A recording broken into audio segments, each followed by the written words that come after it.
ตั้งแต่วันที่ 6 ธันวาคมที่กระแสความโกรธแค้นความไม่พอใจยังแรงอยู่มากนะคะหลังจากที่ประธานาธิบดีโดนัลด์ทรัมป์แห่งสหรัฐประกาศว่าจะย้ายสถานทูตของสหรัฐจากกรุงเทลอาวีฟไปที่เยรูซาเล็มซึ่งหมายความว่าเท่ากับการรับรองสถานะเยรูซาเล็มเป็นเมืองหลวงของอิสราเอลค่ะผู้นำโลกมุสลิมเมื่อวานนี้ได้มีการประชุมกันและประณามสถานการณ์ที่เกิดขึ้นพร้อมกับยืนยันว่าเยรูซาเล็มคือเมืองหลวงของรัฐปาเลสไตน์ค่ะทั้งฝ่ายปาเลสไตน์และอิสราเอลต่างฝ่ายต่างอ้างว่าเยรูซาเล็มเป็นเมืองหลวงแต่สถานะของอิสราเอลคือประเทศมีรัฐบาลและที่ทำการที่เยรูซาเล็มนะคะและประชาชนมีสถานะพลเมืองและประกาศเป็นรัฐเมื่อปี 1948 ซึ่งหมายความว่าปีหน้าประเทศอิสราเอลจะฉลองวันชาติครบ 70 ปี ขณะที่รัฐปาเลสไตน์อ้างสิทธิ์เหนือดินแดนปาเลสไตน์และกำหนดให้เยรูซาเล็มเป็นเมืองหลวงแต่พื้นที่ที่ระบุว่าเป็นรัฐปาเลสไตน์อิสราเอลครอบครองไปตั้งแต่ปี 1967 หลังจากชนะสงคราม 6 วันในปี 2012 สมาชิกของสหประชาชาติ 136 ประเทศรวมทั้งประเทศไทยรับรองรัฐปาเลสไตน์ข้อถกเถียงเรื่องเยรูซาเล็มและผลที่ตามมาดิฉันได้สัมภาษณ์ตัวแทนของกลุ่มรณรงค์เพื่อปาเลสไตน์ซึ่งเป็นผู้ก่อตั้งในประเทศไทยซึ่งสนับสนุนรัฐปาเลสไตน์มาหลาย10 ปีและได้สัมภาษณ์เอกอัครราชทูตอิสราเอลประจำประเทศไทยถึงปฏิกิริยาที่โลกมุสลิมไม่ยอมรับโดยอิสราเอลยืนยันถึงความชอบธรรมที่เยรูซาเล็มจะแบ่งแยกไม่ได้ The current situation is the United States is the only country in the world which recognize Jerusalem as the capital of Israel, but not other international communities. What if no other countries follow suit? The Czech Republic also recognized Jerusalem as the capital of Israel. But in the end of the day, we are already accustomed that when we do something, sometimes we get a lot of criticism, only to find out a few years later that we were right. I'll take you back to the Iraqi reactor that was demolished by the Israeli Air Force in 1980. That was wall-to-wall condemnation from all the world. And 25, 30 years later, everybody applauded us for doing the right thing and actually coming back on the decision to condemn Israel at the time. So the important thing is that it's a fait accompli that Jerusalem is the capital of Israel. Nothing is going to change it. And if nothing is going to change it, they might as well accept it. And let's move to the other issues that are issues that we should be discussing with our Palestinian neighbors. The recognition of Jerusalem as capital of Israel, is it the end of the beginning or beginning of the end of peace process? I would say that this is the beginning of a new peace process, a peace process that is more realistic. You know, in their hearts, all the Palestinians know that Jerusalem is going to stay the capital of Israel. They may not like it, they may dislike it, but in their hearts they know that this is, again, like we knew in our hearts that there should be a Palestinian state. We knew that. We did not like it, but we knew it's a reality. So those things that are fait accompli, let's leave them aside. And again, let's begin in this new process talking about the things that we can solve and then we can bring together this state-by-state solution and not a state instead of another state like some extremists on the Palestinian side are hoping for. You see how international reaction has responded to this recognition very strongly, especially among Arab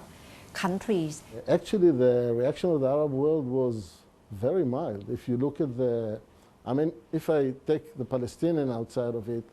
and maybe Lebanon, who is anyway controlled by the Hezbollah, if you look at the leaders of the moderate Sunnite big countries, Egypt, Saudi Arabia, they did not condemn it very strongly. It was a very, very mild. They did not like it. They thought it should be changed, but the condemnations were very, very mild from the Arab world. Now, from the other countries in the international community, they are entitled to their opinion, but I think they should have a reality check, because if the biggest superpower in the world decides to change policy, maybe they should take another look at their policy and check whether it's realistic or not. You said actually the reaction from Arab states are quite mild, but actually Turkish President Erdogan had just mentioned that Israel is a terrorist state. Right. What's your take? Well, I think I should say that the reaction of our Prime Minister to what Erdogan said was very, very clear. We are not going to take any moral lessons from him. It's unfortunate that he made such a declaration, but Turkey is just one country, not the most important of them. I'm talking about the most important Sunnite Arab country, like I mentioned, like Egypt, like Saudi Arabia,